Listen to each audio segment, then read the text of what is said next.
தமிழகம் முழுவதும் இருக்கும் குடிகாரர்களுக்கு அதிர்ச்சி தரும் தகவல் ஒன்று தற்பொழுது வெளியாகியுள்ளது. இப்போது புதிய அறிமுகம் ஆச்சி ஹோட்டல் சாம்பார் 50 கிராம் ரூபாய் 20 மட்டுமே. பணி நிரந்தரம், ஓய்வூதியம் உள்ளிட்ட கோரிக்கைகளை வலியுறுத்தி போராட்டத்தில் ஈடுபட்டு வரும் டாஸ்மாக் ஊழியர்கள் நாளை பிப்ரவரி 17ஆம் தேதி முதல் கால வரையறையற்ற வேலைநிறுத்த போராட்டத்தில் ஈடுபட உள்ளதாக அறிவித்துள்ளனர். இதனால் தமிழகத்தில் உள்ள மதுக்கடைகள் கால வரையறையின்றி மூடப்பட உள்ளது. தமிழக அரசின் மதுவிலக்கு மற்றும் ஆயத்தீர்வைத்துறை கட்டுப்பாட்டில் டாஸ்மாக் நிறுவனம் இயங்கி வருகிறது. மாநிலம் முழுவதும் 38 மாவட்டங்களில் ஆயிரக்கணக்கான சில்லறை மதுபான கடைகள் மற்றும் அதனுடன் இணைந்த மதுக்கூடங்கள் செயல்பட்டு வருகின்றன. தினசரி சில்லறை விற்பனை மூலம் அரசு பெரும் வருவாய் ஈட்டுகிறது. இதன் மூலம் பொதுவாக ஒரு நாளைக்கு ரூபாய் 100 கோடிக்கும் மேற்பட்ட வருவாய் கிடைப்பதாக சொல்லப்படுகிறது. புத்தாண்டு, தீபாவளி, பொங்கல் போன்ற திருவிழா காலங்களில் விற்பனை மேலும் பல மடங்கு அதிகரிப்பது வழக்கம். குறிப்பாக தீபாவளி காலத்தில் சில நாட்களில் மட்டும் நூற்றுக்கணக்கான கோடி ரூபாய் மதிப்பிலான விற்பனை நடைபெறுவது வழக்கமான நிகழ்வாகும். இதனால் டாஸ்மாக் நிறுவனம் மாநில அரசின் முக்கிய வருவாய் ஆதாரங்களில் ஒன்றாக கருதப்படுகிறது. 180 மில்லி, 360 மில்லி, 720 மில்லி போன்ற அளவுகளில் மதுபானங்கள் விற்கப்படுகிறது. இந்நிலையில் டாஸ்மாக் ஊழியர்கள் பல்வேறு கோரிக்கைகளை முன்வைத்து கடந்த சில நாட்களாக போராட்டத்தில் ஈடுபட்டு வருகின்றனர். பணி நிரந்தரம், ஓய்வூதிய வசதி, பணி நிலைத்தன்மை உள்ளிட்ட கோரிக்கைகளை வலியுறுத்தி காத்திருப்பு போராட்டம் நடத்தி வந்தனர். இந்த போராட்டத்திற்கு பல தொழிற்சங்கங்களும் ஆதரவு தெரிவித்துள்ளன.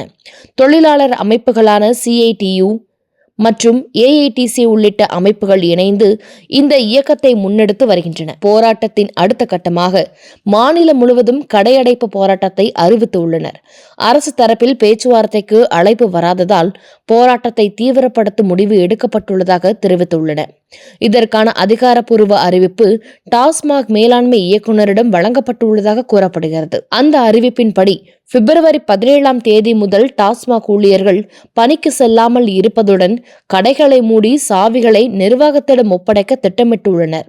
இந்த முடிவு நடைமுறைக்கு வந்தால் மாநிலம் முழுவதும் பெரும்பாலான கடைகள் செயல்படாமல் போகும் சூழல் உருவாகும். இந்த அறிவிப்பு வெளியானதும் குடிகாரர்கள் மத்தியில் பல்வேறு எதிர்வினைகள் வெளியிடப்பட்டுள்ளன.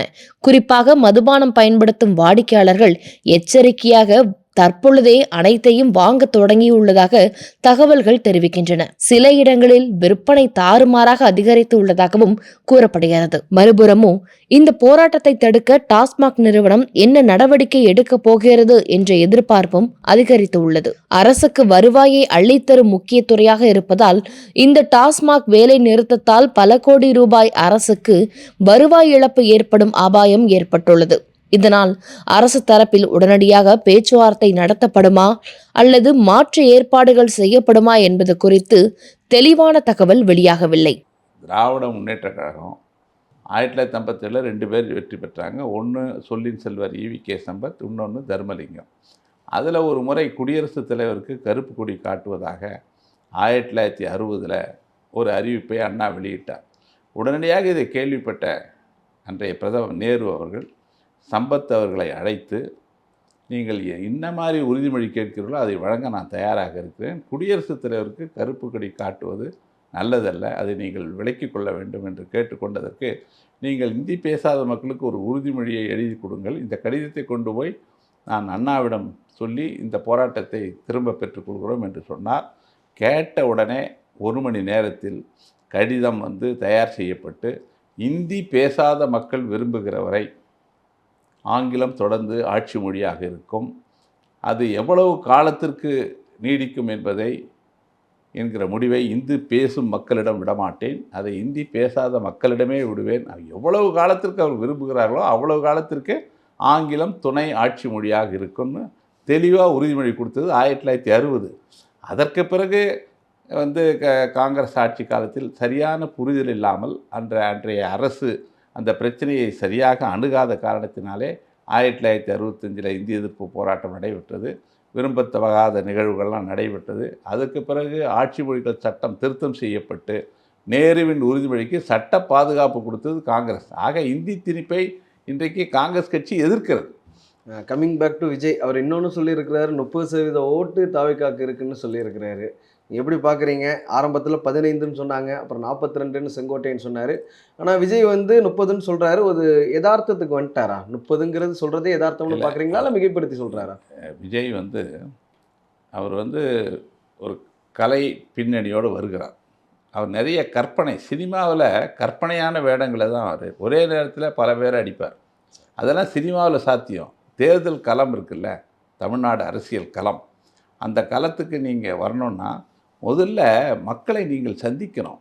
அதாவது பொதுக்கூட்டத்தில் அல்ல, உங்கள் வீட்டுக்கு வருகிறவர்களை குறைந்தபட்சம் புஷியாரதியாவது நீங்கள் பார்க்கணும், அல்லது உங்களுக்கு அடுத்த கட்ட தலைவர்களோடு உரையாடணும், அது பத்திரிகையாளர்களை சந்திக்கணும், பத்திரிகையாளர்களோடு பேசணும். மக்களோடு நெருங்கி பழகாத, மக்களிடம் விலகி நிற்கிற, ஆனால் மக்களுக்காக நான் வாழ்கிறேன், எல்லாவற்றையும் துறந்து வருகிறேன் என்று சொல்லுகிறவர் முதல்ல குறைந்தபட்சம் ஒரு வெளிப்படைத்தன்மையோடு அவர் செயல்படணும். அவரிடம் என்ன கொள்கை இருக்குன்னு எனக்கு தெரியல. திமுக எதிர்ப்பு மட்டுமே ஒரு கொள்கையாக இருக்க முடியாது. பல விஷயங்களில் எந்த கருத்தும் கூறாதவர் திமுக எதிர்ப்பை மட்டுமே வைத்துக்கொண்டு தேர்தலில் வெற்றி பெறலாம்னு நினைத்தால் அது பகல் கனவு. ஒன்று, தேர்தல் களம் என்பது அவர் தலைவர். திரை பிரபலம்னு நீங்கள் சொல்லும்போது சிவாஜி கணேசன் காங்கிரஸில் இருந்தவர் அப்படிங்கும்போது விஜய் நீங்கள் அப்படி சொல்ல முடியும்? இல்லை, சிவாஜி அவர்கள் கூட காங்கிரஸ் கட்சியில் இருந்தார். காங்கிரஸ் கட்சிக்கு வலிமை சேர்த்தார். அவர் தேர்தல் அரசியலில் அவர் பிரச்சாரம் செய்தாரே தவிர அவர் ஒரு கட்சி ஆரம்பித்து ஒரு மிகப்பெரிய தோல்வி ஏற்பட்டது. எம்ஜிஆர் வேறு, விஜயகாந்த் வேறு, நடிகர் விஜய் வேறு. அதாவது விஜயகாந்த் வந்து அரசியல் உணர்வோடு இருந்தவர். மாணவனாக இருந்தபோதே ஆரம்பத்தில் அவர் காங்கிரஸ் கட்சியில் இருந்தார். அதற்கு பிறகு அவருக்கு அந்த உணர்வுலாம் இருந்தது. அதே போல் எம்ஜிஆர் வந்து சிறு வயது முதற்கொண்டே சினிமாவில் வந்து மக்கள் நலன் சார்ந்த பல்வேறு கருத்துக்களை, சமுதாய சீர்திருத்த கருத்துக்களை அவர் வந்து பாடல் மூலம், கதை அமைப்புகள் மூலம் பரப்பி கொண்டு வந்தார். திமுகவுக்கு வலிமை சேர்த்தார். அப்படிப்பட்டவர் அவர் அதிமுக தொடங்குகிற போது மிகப்பெரிய தலைவர்களாக அவரோட இருந்தாங்க.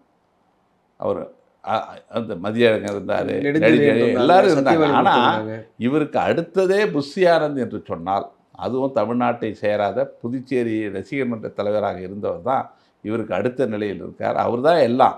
அவரை தாண்டி போனீங்கன்னா ஆதவ அர்ஜுனாவை தாண்டி போய் தான் இவர் செங்கோட்டையனை நீங்கள் பார்க்கணும். இந்த 3 பேரை தவிர 4வது ஆள் யார் இருக்காங்கன்னு எங்களுக்கு தெரியல. ஆகையினால் இந்த தேர்தல் களம் இருக்குல்ல, அது வந்து 234 தொகுதியிலும் போர்க்களமாக இருக்கும். அந்த போர்க்களத்தில் விஜய் படைவரிசை எப்படி இருக்குன்னு எனக்கு தெரியல. அவர் மாவட்ட ரசிகர் மன்ற தலைவர்கள் தான் வேட்பாளர்கள் என்று சொன்னால் அது எந்த அளவுக்கு வந்து தேர்தல் களத்தில் அவர் வெற்றி பெறுவார்கள் என்கிற நம்பிக்கை எனக்கு இல்லை. எங்கள் இயக்கம், திராவிட முன்னேற்றக் கழகம், காங்கிரஸ் எங்கள் கூட்டணி கட்டுக்கோப்பான ஒரு அமைப்பு. அதுவும் திமுகவினுடைய அமைப்பு போல் இந்தியாவில் எந்த அரசியல் கட்சியும் இருக்குமான்னு தெரியல. இன்றைக்கி விழுப்புரத்துலேயும் சரி, இப்போ சமீபத்தில் மாமல்லபுரத்தில் 1,30,000 பாக முகவர்கள்னால் யார்? 100 வாக்காளர்களுக்கு ஒருவர்.